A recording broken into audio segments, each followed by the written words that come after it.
I stood there longer than I needed to. The refrigerator hummed. My phone buzzed with the airport's aftertaste, missed notifications, a calendar reminder I'd set weeks ago to water the plants. Upstairs, a floorboard creaked under nothing. She was in the spare room they used for storage, now cleared in a hurry. A narrow bed, a plastic cup with a straw, the smell of antiseptic layered over dust. She looked smaller than memory allows for. Her breath made a sound like a page being turned by someone careful not to tear it. I did the ordinary things first, because ordinary things keep you from feeling like you're trespassing. I opened a window an inch.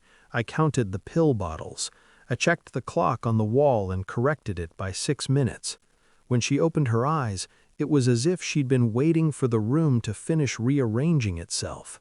"You're back," she said, not asking. "I'm here," I said, and felt the inadequacy of it. Her hand found mine with surprising certainty, skin like paper, grip like intention. She watched the doorway, then the window, as if inventory mattered.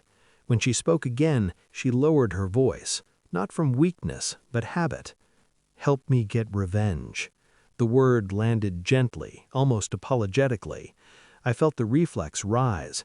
No, that's not what this is. But she went on. "They have no idea who I really am." I didn't answer right away. Outside, a car passed. Somewhere, a lawn sprinkler clicked on and off, the sound of insistence without anger. "Revenge," I said finally, to see if it would bruise in the open air. "Correction," she said. "Timing." She slept after that, or something like it.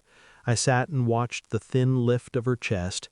I thought of the note on the counter, the way it framed her as a problem to be disposed of, an object with a diagnosis standing in for a person. I thought of my husband's voice on the phone 2 nights before, brisk, already gone. "She's fine, don't make it a thing." When she woke again, the light had changed. She didn't ask for water, she asked for her folder. "In the hall closet," she said. "Blue." It was where she said it would be. A cheap plastic thing, edges curled. Inside, not secrets so much as receipts, copies of checks, letters from banks, a power of attorney dated during a hospitalization with a signature that leaned wrong, notes in the margins, her handwriting sharp and small, names circled, dates underlined twice. "This isn't about hurting them," she said, watching my face as I flipped through. "It's about stopping what they do next." There was a moment then, small, decisive, when I understood the shape of my choice. Helping would not make me cruel. Refusing would make me efficient in the way cruelty prefers. I didn't confront anyone. I didn't call my husband to announce a plan. I took photographs with my phone and labeled them with dates. I documented the condition of the room, the lack of care, the note on the counter, which I slid into a plastic sleeve as if it were already evidence. I called hospice and asked questions that sounded naive but weren't. I left messages with Adult Protective Services and the county office, the way you do when you know your words will be transcribed. When the social worker arrived the next morning, she had a clipboard and a calm voice that made the air feel regulated. She asked to see the grandmother alone. She asked me to describe my return, the note, the room. She nodded without commentary. Later, a county investigator came, then a nurse. No one raised their voice. Forms appeared, pens moved. The shift was unmistakable. It didn't feel like victory. It felt like the floor finding its level. An emergency guardianship was granted that afternoon. Access to accounts was frozen pending review. The investigator photographed the note, asked me to explain the handwriting. I said I recognized it. That was enough. I texted my husband because silence would have been its own speech. APS is involved. Emergency guardianship granted. Call the investigator.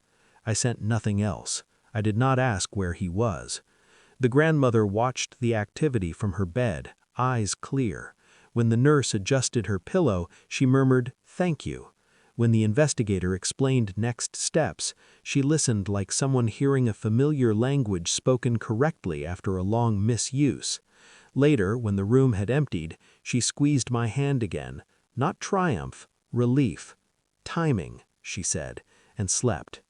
She was moved to a facility that knew how to keep a body comfortable without erasing the person inside it. Paperwork multiplied. My marriage thinned to logistics, and then to a quiet absence that felt less violent than I'd imagined. There were consequences that would last beyond her breath, beyond mine, relationships redrawn, trust refiled under something like caution. I stood in the kitchen once more before leaving the house for good. The counter was bare. The tape left a faint rectangle where the note had been. I didn't scrub it away. I didn't need to.